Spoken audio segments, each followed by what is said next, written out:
को क्या लगता है कि क्या इस बार केंद्र की सरकार युवाओं को रोजगार देने में सफल हो पाएगी? नहीं, बिल्कुल नहीं। उनको तो रोज़गार देने का उनके पास एजेंडा ही नहीं है। उनका मैनिफेस्टो ही जो है वो हाथी का दांत है। खाने का कुछ और दिखाने का कुछ और। वो लिखते कुछ और हैं, जनता को चुनाव में दिखाने के लिए वो करते कुछ और हैं। तो वो तो उनको करना नहीं है। उन्होंने कह भी दिया है कि ये रोजगार जो है वो जुमला है। हम तो ये कह रहे हैं कि देश को तोड़ने का प्रयास हो रहा है। नौजवानों को उनके सवालों से बेदखल करने का प्रयास हो रहा है। हम तो इस बात पर टिके हुए हैं कि आज 2024 का चुनाव शुरू हो चुका है देश भर में। तो ऐसे समय में मुद्दा क्या होना चाहिए? तो बीजेपी ने चुनाव की तैयारी तो शुरू कर दी है। मणिपुर से उन्होंने शुरू किया है, हरियाणा भी चल रहा है, उत्तर प्रदेश भी शुरू हो जाएगा और आने वाले दिनों में देश भर को कम्युनल राइट में और दंगों में उनको अंदर कर देना है, दंगों में उनको समेट देना है पूरे मुल्क को। यहाँ सब लोग आए हैं केंद्र सरकार को बदलने के लिए, क्योंकि 9 साल जो बदहाल बुरा हाल है देश का, तो अब इनसे कोई उम्मीद देश के नौजवानों को नहीं है। हम तो इसलिए आए हैं ना, हम तो आपसे इसलिए बताया कि हम लोग इसलिए आए हैं कि देश में मुद्दा जो बीजेपी बदलने का कोशिश कर रही है, आज देश के जंतर मंतर से दिल्ली से हम लोग नौजवानों को रिप्रेजेंट करेंगे, बात करेंगे, उनको संबोधित करेंगे और ये कहेंगे कि इनके नफरती मुद्दों का शिकार आपको नहीं बनना है, उससे बचिए।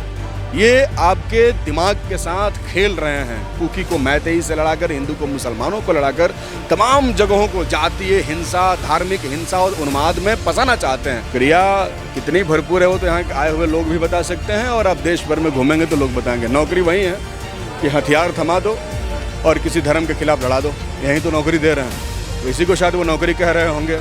नौकरी तो उन्होंने दिया 4 साल के अग्निवीर का, शायद इसी को नौकरी कह रहे हैं। अगर आप इसको नौकरी मानते हैं तो आप मान सकते हैं। 4 साल की नौकरी को तो कोई नौकरी नहीं मान सकता। वो नौकरी नहीं है, वो तो पता नहीं क्या है। 4 साल की क्या नौकरी होती है? भरी जवानी में रिटायर कर देने की योजना सरकार की चल रही है और वो इसको नौकरी कह रहे हैं। तो ये बिल्कुल ही फर्जी बात है उनकी। और मध्य प्रदेश और राजस्थान और छत्तीसगढ़ को लेकर के ये परेशान है, क्योंकि वहाँ ये लोग चुनाव हारने वाले हैं स्पष्ट तौर पर, इनको पता चल गया। इसलिए मोदी जी भी जा रहे हैं, ये भी जा रहे हैं, वो भी जा रहे हैं, पूरा अपना तरकश में जितना तीर है सबका इस्तेमाल कर रहे हैं। लेकिन राजस्थान और मध्य प्रदेश के लोगों से जो हमारी बातचीत होती है, हम तो ये समझ रहे हैं कि वो लोग मन बना रहे हैं कि इस बार इनका कोई भी तीर चलने वाला नहीं है।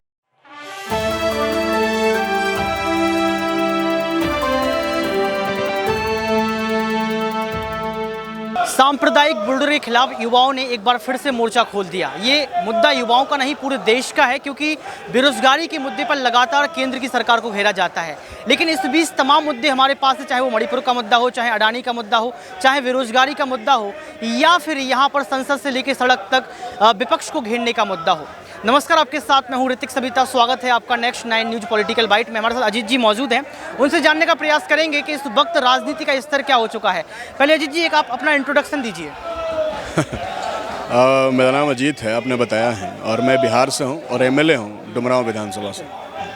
अजीत जी, सबसे बड़ा सवाल ये है कि आज युवाओं को जो है सड़क पर उतरना पड़ा, और ऐसा नहीं, 9 सालों से लगातार आप ये तस्वीर को देख रहे हैं। आपको क्या लगता है कि क्या इस बार केंद्र की सरकार युवाओं को रोजगार देने में सफल हो पाएगी? नहीं, बिल्कुल नहीं। उनको तो रोज़गार देने का उनके पास एजेंडा ही नहीं है। उनका मैनिफेस्टो ही जो है वो हाथी का दांत है। खाने का कुछ और दिखाने का कुछ और। वो लिखते कुछ और हैं, जनता को चुनाव में दिखाने के लिए वो करते कुछ और हैं। तो वो तो उनको करना नहीं है। उन्होंने कह भी दिया है कि ये रोजगार जो है वो जुमला है। हम तो ये कह रहे हैं कि देश को तोड़ने का प्रयास हो रहा है। नौजवानों को उनके सवालों से बेदखल करने का प्रयास हो रहा है। हम तो इस बात पर टिके हुए हैं कि आज 2024 का चुनाव शुरू हो चुका है देश भर में। तो ऐसे समय में मुद्दा क्या होना चाहिए? तो बीजेपी ने चुनाव की तैयारी तो शुरू कर दी है। मणिपुर से उन्होंने शुरू किया है, हरियाणा भी चल रहा है, उत्तर प्रदेश भी शुरू हो जाएगा और आने वाले दिनों में देश भर को कम्युनल राइट में और दंगों में उनको अंदर कर देना है, दंगों में उनको समेट देना है पूरे मुल्क को। हम ये चाहते हैं कि नहीं, देश में अमन हो, भाईचारा हो और प्रेम हो। और युवा विधायक हैं और आप युवाओं की बात को समझते हैं, सुनते हैं, आपकी तस्वीरें आती रहती हैं। सबसे बड़ा सवाल मेरा आपसे ये रहेगा कि आज इतने सारे युवा जो है जंतर मंतर की इस धरती पर उतर चुके हैं, क्या विश्वास है इनको कि इस बार जो है केंद्र की सरकार सुनने वाली है? क्योंकि आप उनके साथ समर्थन में हैं, कैसे आप विश्वास दिला पाएंगे? कैसे केंद्र की सरकार से अपने सवालों को आप दाग पाएंगे? यहाँ सब लोग आए हैं केंद्र सरकार को बदलने के लिए, क्योंकि 9 साल जो बदहाल बुरा हाल है देश का, तो अब इनसे कोई उम्मीद देश के नौजवानों को नहीं है। हम तो इसलिए आए हैं ना, हम तो आपसे इसलिए बताया कि हम लोग इसलिए आए हैं कि देश में मुद्दा जो बीजेपी बदलने का कोशिश कर रही है। आज देश के जंतर मंतर से, दिल्ली से हम लोग नौजवानों को रिप्रेजेंट करेंगे, बात करेंगे, उनको संबोधित करेंगे और ये कहेंगे कि इनके नफरती मुद्दों का शिकार आपको नहीं बनना है, उससे बचिए। ये आपके दिमाग के साथ खेल रहे हैं। कुकी को मैतेई से लड़ाकर, हिंदू को मुसलमानों को लड़ाकर, तमाम जगहों को जातीय हिंसा, धार्मिक हिंसा और उन्माद में फंसाना चाहते हैं। हम तो इस बात को कहने के लिए जंतर मंतर पे आए हैं कि ये सवाल जो है, नौकरी का सवाल, ये महत्वपूर्ण सवाल है। रोजगार का जो सवाल है वो इंपॉर्टेंट सवाल है। महंगाई का सवाल महत्वपूर्ण सवाल है, जिस पर सदन में बातचीत नहीं हो रहा है। इसलिए हमने यूथ पार्लियामेंट लगाया और यहाँ से हम डिसीजन लेंगे और फैसला करेंगे कि हम जो भी नौजवान है वो जाएगा और मोदी सरकार को ख़त्म करने के लिए वो गांव-गांव में काम करेगा। अभी अमित शाह, नड्डा जो है लगातार मध्य प्रदेश और तमाम जो राज्य विधानसभा चुनाव है वहाँ पहुँच रहे हैं, कह रहे हैं कि नौकरियाँ तो भरपूर हैं। नौकरियाँ कितनी भरपूर है वो तो यहाँ आए हुए लोग भी बता सकते हैं और आप देश भर में घूमेंगे तो लोग बताएंगे। नौकरी वही है कि हथियार थमा दो और किसी धर्म के खिलाफ लड़ा दो, यहीं तो नौकरी दे रहे हैं। तो इसी को शायद वो नौकरी कह रहे होंगे। नौकरी तो उन्होंने दिया 4 साल के अग्निवीर का, शायद इसी को नौकरी कह रहे हैं। अगर आप इसको नौकरी मानते हैं तो आप मान सकते हैं। 4 साल की नौकरी को तो कोई नौकरी नहीं मान सकता। वो नौकरी नहीं है, वो तो पता नहीं क्या है। 4 साल की क्या नौकरी होती है? भरी जवानी में रिटायर कर देने की योजना सरकार की चल रही है और वो इसको नौकरी कह रहे हैं। तो ये बिल्कुल ही फर्जी बात है उनकी। और मध्य प्रदेश और राजस्थान और छत्तीसगढ़ को लेकर के ये परेशान है क्योंकि वहाँ ये लोग चुनाव हारने वाले हैं, स्पष्ट तौर पे इनको पता चल गया। इसलिए मोदी जी भी जा रहे हैं, ये भी जा रहे हैं, वो भी जा रहे हैं, पूरा अपना तर्कश में जितना तीर है सबका इस्तेमाल कर रहे हैं। लेकिन राजस्थान और मध्य प्रदेश के लोगों से जो हमारी बातचीत होती है, हम तो ये समझ रहे हैं कि वो लोग मन बना रहे हैं कि इस बार इनका कोई भी तीर चलने वाला नहीं है। मणिपुर का जिक्र किया यहाँ पर सर ने, लेकिन सबसे बड़ा सवाल यहाँ पर रहेगा कि मणिपुर देश के प्रधानमंत्री नरेंद्र मोदी नहीं पहुँचते हैं, चुप्पी साधे हैं। क्या इसके पीछे भी कोई राजनीति है? क्या लोकतांत्रिक मूल्यों का हनन है ये? बिल्कुल, बहुत बड़ी राजनीति है। वो चाहते हैं कि लोग आपस में लड़ते रहें, वो चाहते हैं कि लड़ते रहें लोग आपस में, वो इसीलिए नहीं जा रहे हैं। उनकी चुप्पी इस बात का संकेत है कि हाँ तुम लोग लड़ो, ताकि मणिपुर से देश भर को अस्थिर किया जा सके। और अस्थिर हो जाएगा देश तो उनके मुद्दे जो हैं प्रभावी हो जाएंगे, नौजवानों के रोजगार के मुद्दे और तमाम मुद्दे खत्म हो जाएंगे। अभी लगातार विपक्षी तरफ से सवाल खड़ा किया जा रहा है, बेटी बचाओ बेटी पढ़ाओ का नारा दिया है, इसके बावजूद भी जिस तरीके से बंगाल का आपने वीडियो देखा, आपने यहाँ पर जो है मणिपुर का वीडियो देखा, निर्वस्त्र महिलाओं को कर दिया गया। क्या इस पर भी राजनीति करने के बाद बीजेपी सरकार 2024 में जो है चुनाव जीत पाएगी? क्योंकि अभी भी देखा जाए तो तमाम सर्वे यही कह रहे हैं कि 2024 में भी मोदी की सरकार बनने वाली है। नहीं, ये तो साबित हो चुका है ना कि बेटी बचाओ बेटी पढ़ाओ का नारा इनका जुमला है। ये तो साबित हो चुका है, अब इस पर क्या ही बात करना है। ये तो खत्म हो चुका है, इनकी योजनाओं में दम नहीं है। सब जगह बेटियां कहीं सुरक्षित नहीं है, कहीं बेटियां पढ़ नहीं रही हैं। पढ़ाई तो ऐसे ही ख़त्म कर दिया इन्होंने। नई शिक्षा नीति ला करके ऐसा कर दिया कि बेटी क्या बेटे भी नहीं पढ़ पाएंगे, कोई नहीं पढ़ेगा। इसलिए ये सब कोई मुद्दा नहीं है, बल्कि ये देश को गुमराह करने का कोशिश कर रहे हैं, उसके खिलाफ हम लोग को लड़ना है।